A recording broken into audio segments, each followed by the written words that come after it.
to the quality of a country's governance. So ahead of the November 16 governorship election in Ondo State, the Independent National Electoral Commission, that's the electoral umpire, has accredited as many as 111 domestic and international organizations, and it would deploy 3,554 observers for the November 16 exercise.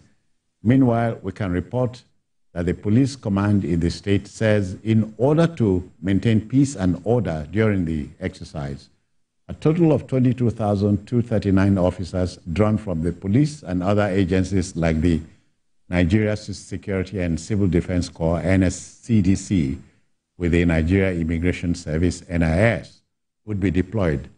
Now, coming on the heels of the U.S. presidential election, free, fair, and credible polls, which can only advance a country's demographic and democratic development, remains a priority. Let's share the story anchored by Ayodeji Moradeyo, I beg your pardon. So let's go.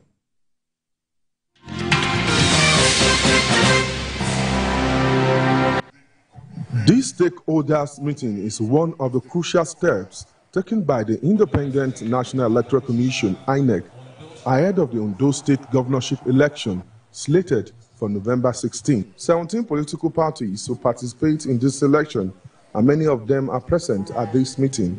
We are very peaceful in my own party. One after another, they mounted the podium to speak with the majority of the candidates, praising the state resident electoral commissioner, Oluwatoyin Babalola, for her impartiality and commitment to a credible election. The security agencies, the political parties, and all of us, the candidates, by conducting ourselves properly to ensure that there is peace in Ondo State. Beyond the rhetorics of politicking, she has held this fort like a professional. She's shown competence, she's shown dedication, and she has discharged her duties effectively and efficiently.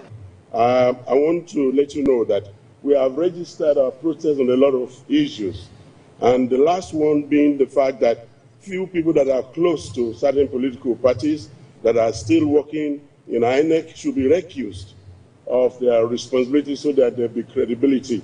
INEC Chairman Mahmoud Yakub expressed optimism that the Commission will perform beyond expectations during the election. The Commission has accredited 111 domestic and international organizations, deploying 3,554 observers for the election. We are deploying the Beavers machines for voter accreditation at polling units and for upload of results to the INEC Result Viewing portal. The representative of the Inspector General of Police promised that the police will ensure a peaceful election. All stakeholders should eschew violence, avoid the do or die approach, should not employ thuggery, and play the game according to the rule in the spirit of sportsmanship. The electoral body has again assured the political parties of its neutrality. INEC says it will conduct a peaceful, credible, and fair election on November 16. Ayodeji Moradeyo, TVC News, Akure.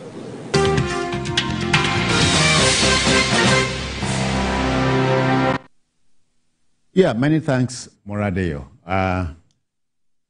So we saw the American elections, and we are aping American-type democracy, so we can go the same way.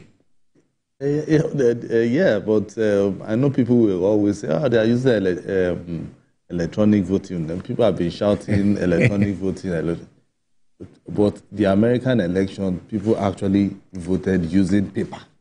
Okay. You understand? I remember the pre-election polls. Yeah, of course. You use paper, then machines are there to count the votes and the ballot. You understand? Yeah. So it means that you cannot, when people say, oh, let's go electronic, even the American, they are not even thinking about going full electronic because they know that something can happen. It can be hacked. You understand? So Nigerians must know that, okay, we are also developing our electoral process. We have brought in beavers. Beavers, now they said they've configured the beavers for this election. Is ready, is being charged.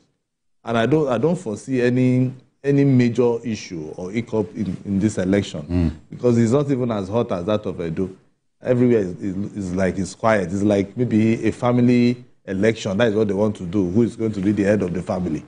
From what I'm seeing, because everywhere is quiet. People are going about doing their campaigns.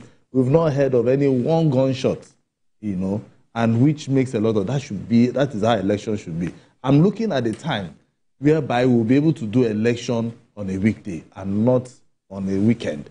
That will shut down the entire state, and then people will not be able to move. Yeah, I'm looking for that. Business is hampered. Whereby people will say, okay, election is on Monday. I want to go and vote, and after voting, I'm going to my work. That is that period that we now know that we have grown from where we were before, and we are moving forward. So, but for this election, the candidate, we have 17 political parties. But if you look at it across, you just look at it as if it's just two major political parties that are vying for, who is going to be the governor. Yeah. But good enough, INEC is just going to do their job.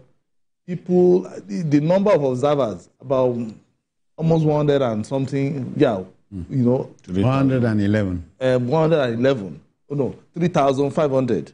3,554. For this, for that small state, observers, national and international. For that small state. Yeah. Are you sure even the observers are not going to even be more than the voters themselves? you understand? So I understand why everybody wants to go there. Yeah. To see if somebody says some of the observers are party prosy agents. Yeah, exactly. Party agents. So we are going to see something. We want to see what INEC will do differently in Ondo. Whether will be better from what we saw in Edo. And then from there we'll know that we are moving forward. Biko, today is the 8th of November, so 8 days to go. Yeah. And I can predict that the election will be peaceful. Okay. The bad blood demonstrated before and after the Edo election. That is not happening in this one. The Edo election was well fought by the two dominant parties. Yeah. In this case, it's going to be a one-sided election. Well, do you see a 2 or 3 horse race here? It is a 1.5 horse race. It's going to be a 1.5 horse race. Okay. So what I'm saying is that the election will be much easier for the incumbent. From what I'm saying, it will be much easier for the incumbents. What we want to see is a peaceful election. Yeah. Yeah. Don't kill our people because of election. For politicians are not what they're dying for. Yeah. Putting your own life on the line because of a politician, you need to examine your head. Why would you put your life on the line for a politician? It makes no sense. So, and then the specter of vote buying. Yaga is already saying that, the inducement has even begun before the election. They are saying that fertilizer, rice, cassava, maize are being distributed and even cash are being distributed to prospective voters. I've said it before that the vote buying begins long before election day. What they call door-to-door campaign is just an opportunity to move into people's homes and slip wads of naira notes into their hands. They will do it again and again until election day. On election day, they will do it again. If they do not do that, they are not guaranteed of victory. Okay. That is the pattern that our elections have assumed. And I don't know who is going to put an end to that, because it disgraces us as a people that you have to buy people's conscience. You have to buy people to get them to vote for you. people should be able to decide who they want to vote for based on the message of that candidate. Yeah. You can see in the U.S. election, immigration was a big issue. In fact, many Americans said immigration was top on their list, above the economy. But economy was an issue. Abortion rights. That Kamala fought for. At the end of the day, she underperformed with women. When her vote tally is compared with that of Joe Biden actually won more votes from women than a fellow woman, than a woman. You know? Despite... A cynic said Trump defeated 2 women. And because those 2 women not defeat men. If Hillary Clinton not win the primaries hands down, is the person that they presented, that he contested against. Is not going to fall. You cannot say that a vice president who later became presidential candidate of the party is not a formidable opponent. To have been chosen as vice president means she's one of the best in her party. All right, so let's take it home by saying, Ondo State governorship election, November 16, is 8 days away, and we can make it happen without shedding blood. Bloodshed, Yes. Without, it's very, very possible. It's very possible. You know, so that is what we hope to see during the election. And in fact, I want to believe even 4 years ago, when I was in Ondo, because I covered the election there 4 years ago, it was even very hot. You know, then Accredits was, contesting with his regular customer. Yeah, with you know. So, but this one is calmer. You can see. All right, on that calm note, and BQ has predicted something, so we'll see if his prediction will come to pass. Okay, on that calm. My prediction came to pass for the last election. But for Edo, it didn't come to pass. Okay. So people said, stop predicting. I said, no, I will continue to predict. 2 weeks later, I predicted Ondo. In fact, I took a local government by local government, and it came to pass. Yeah, gentlemen, on that calm note, let's apply the brakes here, but not before thanking BKO for your time. Thank you. Asukwa James, many thanks for your intervention. Thank you so much for having me. All right, then. In fact, you came like a man Friday. Welcome. All right, so that will just about do it for our show for today. Don't forget, on Sunday, we'll expand the fare for you between the hours of 1:30 and 3:30 p.m. And if you missed any part of this broadcast now, a repeat broadcast is slated for 11 later tonight. Join us then. And we are on YouTube at youtube.com/TVC News Nigeria.